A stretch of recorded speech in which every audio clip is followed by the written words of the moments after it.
Hi, Howie Campbell here. Thanks for stopping by.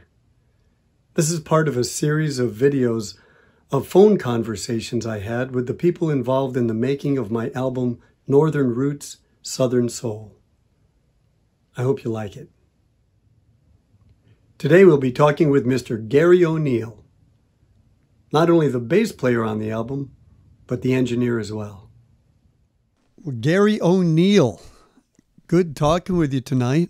Yes, sir. Yeah, I'm really thrilled about this. Why don't we begin with a little bit of history? You told me a little bit about how when you were growing up, your dad was a musician. Yes, my father and my mother both. My father was a jazz trumpet player, and my mother was a fine singer. She sang in theatrical productions and then at church, of course, like we all did. Mm-hmm. And so music, me and my brother both just grew up in a house. That's mostly what we've known all our lives, being involved in music and music business and music making, music production, you know. So when did you start playing bass?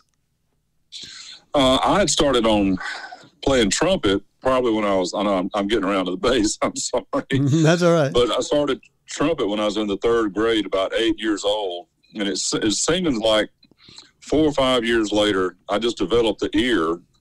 I loved playing around on our piano with the left hand and the low notes, and I really enjoyed that. So from there, I just kind of figured out, well, there's a bass guitar down there, and my dad wasn't too keen on the idea of me playing electric bass since he being a trumpet player, but eventually I wound up, I was in the 9th grade, I believe, 12 or 13, and finally got my own bass. Would you believe my first bass was a real Hofner Beetle bass? That's amazing, man.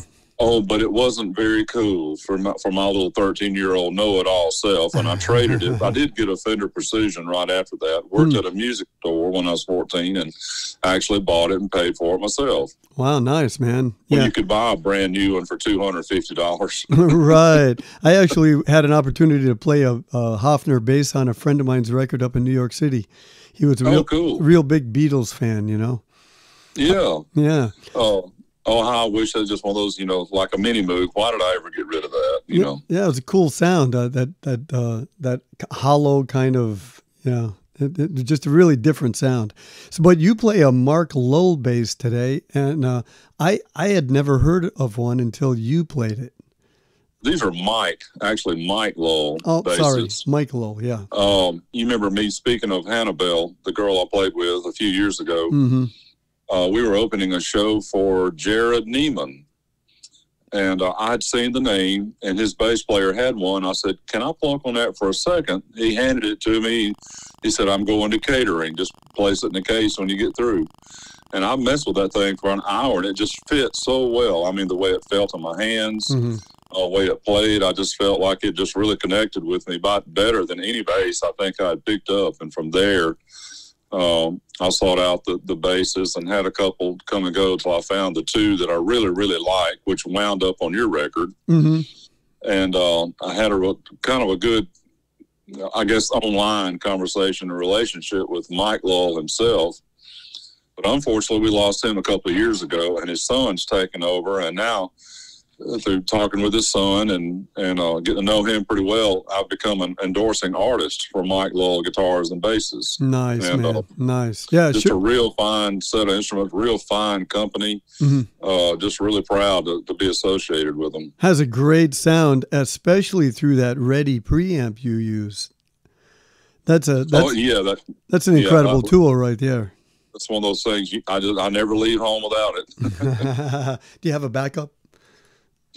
I tried to find one. Those things have gotten up to about $1,000 now, so I'm going to try to find me a used one. I have a backup tube. Nice. The cool thing with the REDDI, it's actually modeled, and they'll tell you it's got a bit of a baked-in tone. It's modeled after the Ampeg B15, a little single flip top. I remember those. Yeah. Single 15 amplifier. Mm-hmm.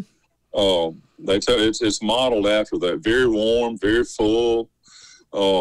Just makes I think I used it lately on an acoustic guitar on something. Wow. here recently, and it just sounded so nice and warm, you know. Yeah, it's a beautiful sound. I love. There's a couple of figures you do on some of the songs where you're doing some high things, and it sounds very rubbery and just nice. It's got a real articulation. I'm real pleased, and thank you for that. I'm real pleased with the way it records and the way it works live. Mm-hmm. Like I said, I have it on a little pedal board. Bass player walks in the pedal board and all the sound goes, "Oh, what's that for?" Well, I break it open. It's got that REDDI 2 DI and a tuner, and then a little boost pedal because one of the basses is a little less output than the other. That's okay, that's the kind of pedal board you should have. Yeah, lean and mean. So do you play through an amp, or does that go right into the board and into the bonders? I do. Mm-hmm. I do play through an amp because these troglodytes that I play with, and I've actually said that to all of them in a laughing manner. I said, these guys, they will not go all in ears, which is fine. And so just for their sake, I have a really nice, excuse me, a very nice Mesa Boogie. Oh, nice. Subway rig that sounds really good on the stage. I use in-ears, in-ear monitors every chance I get, just because I can play lower volume and it's just all the ambience, and I can control what I'm hearing. I feel like that at 64 years old, that's helped me keep what little bit of hearing I got left. I guess I shouldn't say that as a recording engineer, but Man, I want to hear my grandkids, that's my thing. I want to be able to hear my grandkids. Same here, exactly. Yeah. So speaking of recording engineers, so you've been running live sound for a long time. I did. I took a detour from playing bass. The old story was I was with a band, and if I played Mustang Sally one more time, I was going to jump off a bridge. So I stepped away for about 19 years. I didn't even own a bass. Oh, really? And I worked with the largest PA company in Mississippi. I became known for doing the Mississippi Symphony Orchestra and other orchestras that were in the state. I really enjoyed that because it was a real challenge. And my dad, being around Dad, of course, I got familiar with orchestra music. I mean, I don't have any orchestra music on my iTunes collection, but I'm familiar with the arrangements and the dynamics and how it's supposed to work. So I got popular with a lot of the conductors, for that reason. Well, how did you get, so then you transitioned into recording in the studio. Were you doing that before you met Tom Easley, or how did you meet Tom Easley? No, in fact, in the 80s, the band I was in, we did a couple of albums and got to where I could actually run them, because all the bands want to record after midnight, wee hours of the morning. And these studio owners, we're going to bed about 10 o'clock. Here, you track them. I could run, the tape machines and get things tracked. But I just didn't like it. I said, man, who wants to sit inside all day and do this? Well, fast forward 30 years later, here we are. Yeah. Air conditioning is nice, man. It is. Working day and night's nice. I got to admit, but you know the story about when we were doing Danny Brooks. Right. They started the project, and then the engineer had to step away, and Tom, the owner, Tom Easley, called and said, "Hey, I got a couple of things I need to try to do here. Can you help me figure this out?" So I went over there, and I never left. Well, your relationship with Tom goes way back, doesn't it? Yes. In fact, we were that same period of time, Tom was with us on the road for several years, mixing our live sound. He had come from a studio in Nashville. I think he married a young lady somewhere in the middle of Mississippi and had moved here. And then after, of course, the road got old, of course, and, wife wanted to come in. So he came home and went to work at MALACO Records. He stayed there a long time. Oh, he's on some Bobby Blue Bland, Johnny Taylor, down ZZ Hill. Right. He's got a track record, all kind of stuff like that. It's just tremendous, Yeah, he sure does have a good ear for what needs to go on in certain places, Oh yeah. I can't wait to talk with him about all of this. In fact, we've talked many times, but can't wait to get it down on tape so that he can remember it someday. Oh yeah. But yeah, so the chemistry on this album is fantastic. I tell everybody about it, In fact, I was actually interviewed by Jim Thorne over at WYAB. And I said, Yes. I said, like, you know, when the guys started filtering in, it was as if I had met my long lost friends, you know, that I'd never met before. It was just Right. that kind of chemistry. It was great. And everybody did such a fabulous job. I think the album really grooves, you know. And we're waiting. We're really anxious to see it get out there and get in some folks' hands. I know we talked about you struggling with getting the rights to that one song. Got them. And it's going to always be something. We've all figured that out, you know. But hopefully that's over with, and we'll see it out there in people's hands and on their phones and in their cars, listen to it. And I understand there's some vinyl being pressed on it. Well, that's the goal. Vinyl is 10 months out once you start, but the fella that did the mastering on the project actually cuts lacquer, and he turned me on to the two guys that he trusts with the plates and pressing the album. Oh, excellent. Okay. Yeah. So, that was a real good call, getting a hold of Chris Muth. I must say that was spectacular. So from the production to the musicianship, right on through to the mastering, man, this album rocks. It's thrilling. I love it. In fact, right after I called you a few moments ago and told you I was being hung up, you know, and right after that, a text came in, and a potential client, I had emailed, you know, that teaser that Chris sent down. I emailed that to him, and he texted back. Well, you can imagine he really liked it. You know, he was. So I think it sold us on another session that'll be coming up once we get the three we're in the middle of out of the way. That's awesome. That's awesome. I really am hoping that we can do a little run, you know, of a couple weekends or something, and actually do the album in Mississippi or somewhere down. That would be so much fun. You know, because I'm still a bass player first and foremost. Yeah, you know, and Sweet, man. Well, I hope we can connect on a date. Sam, the dates that I was proposing, Sam's open for, and I'm just really hoping that we can do something because it's going to be just really spectacular. The album comes out September 13th, which is Debbie's and my anniversary. Oh, outstanding. Isn't that cool? September 13th. I'm going to write that down. Yeah. That's when it's actually released. And Backcountry Fun is out there now, but you can actually pre-order it on iTunes. Let me see. Yeah, iTunes. You can actually pre-order it and get a free advanced copy of Backcountry Fun. The Chris Muth master. Yeah.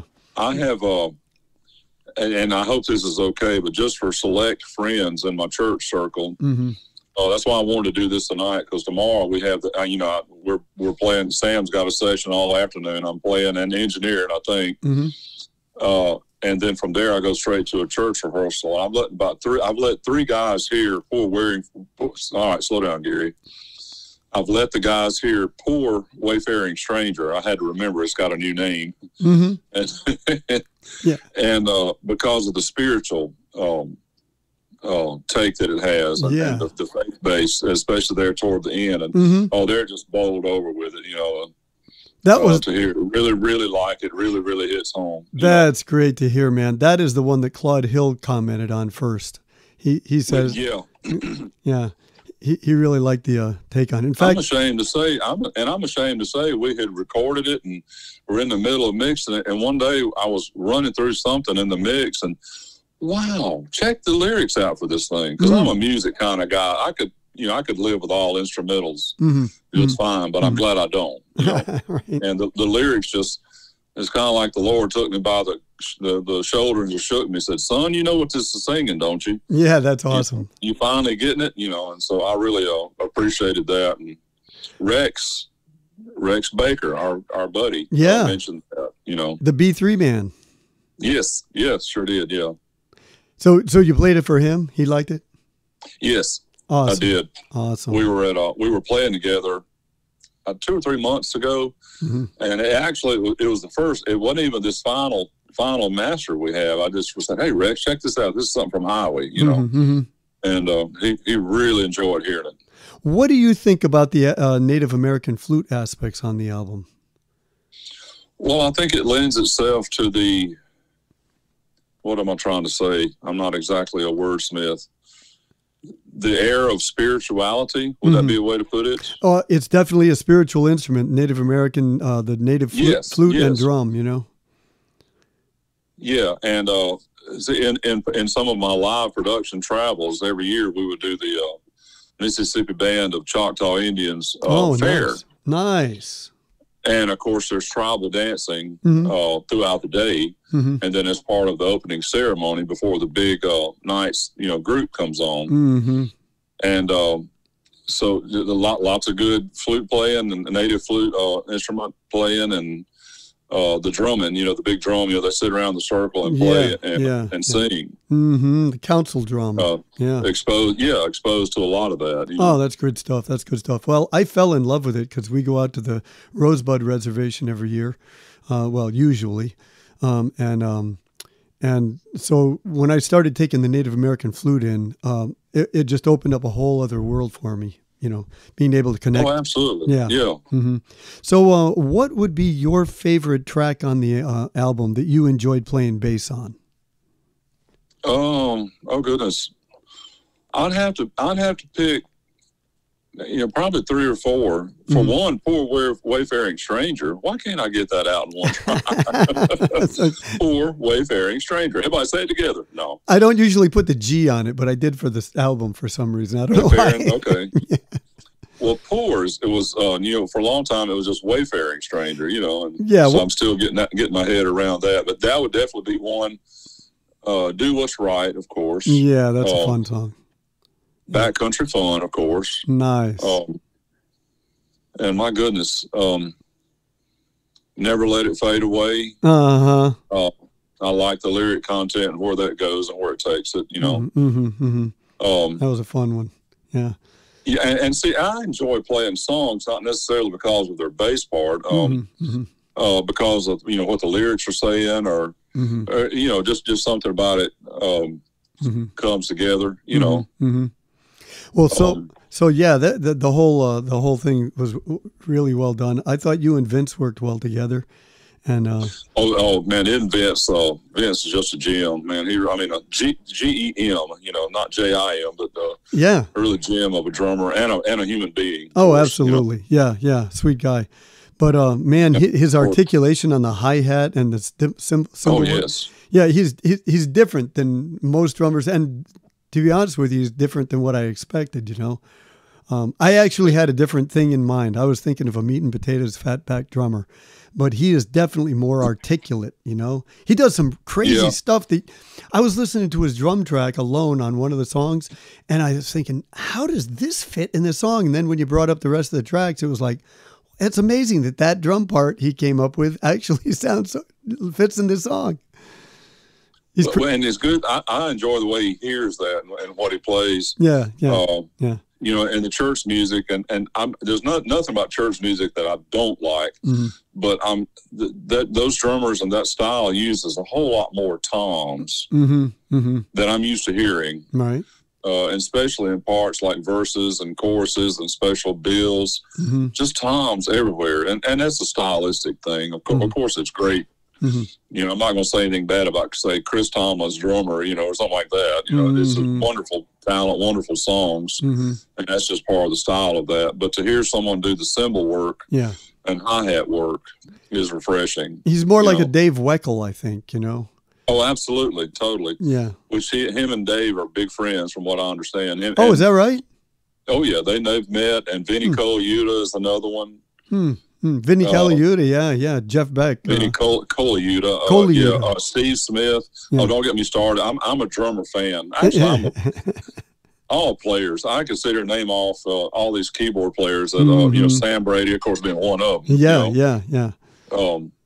But definitely into the other musicians and how they hear, what they play, and how it fits against what I do. And so, how does that inform your mixing and engineering? That's hard to pin down. I'll put up the mix and kind of dial it in, and I said, well, like you there. I said, all right, Howie, what you think? Or, okay, Tom, what you think? Or, Sam, what you think? And it's all in interpretation. Sure. And one thing I do hear is, you could use some more bass. Well, I want to be conscious of this. It doesn't sound like a bass player mixed it, I was just thinking that, man. Sometimes you can tell what instrument the person mixing it plays, But, yeah, and sometimes to me, I feel, man, that's an awful lot of bass. I hope nobody's thinking, obviously a bass player mixed this, but Tom was always saying, I can always use more bass. Well, okay, that's your taste, sure, Well, the thing is, in today's world, all the music is drum and bass heavy. That they're the lead instruments almost. Oh yeah, well, especially live production. If I can get on my live sound brethren for a minute, man, subs don't make songs. The low end is just like we're trying to see how much mortar we can shake loose from between the bricks, and that's not music. I'm sorry, but that may be a get off my lawn moment. Tom's trying to get me to invest in some 15 or 18 subs, the Persona stuff. But sure. But I kind of like my JBLs. They've given me all the bottom I need. Well, yeah, if you're playing solo guitar and singing, that's not really a need for subs. And those Persona speakers are very efficient with the bottom end. And if you had an ensemble with, say, kick, drum, and bass, a couple of subs and use them sparingly, Yeah. It's kind of with subs, I try to approach, and especially with orchestra, believe it or not, subs play an important part in orchestra music. But you mix it to the point of where you don't know that they're on. You may think, well, the sub's working, but if you turn them off, oh man, I'm missing the subs. Pulls all that bottom out, huh?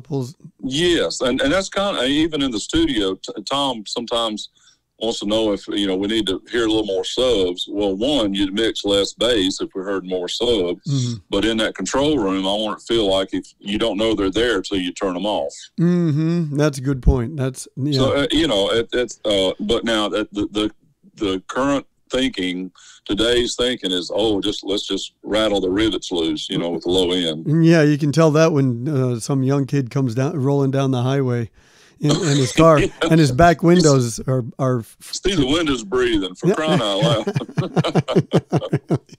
Well, man, hey Geri, it's been great talking with you.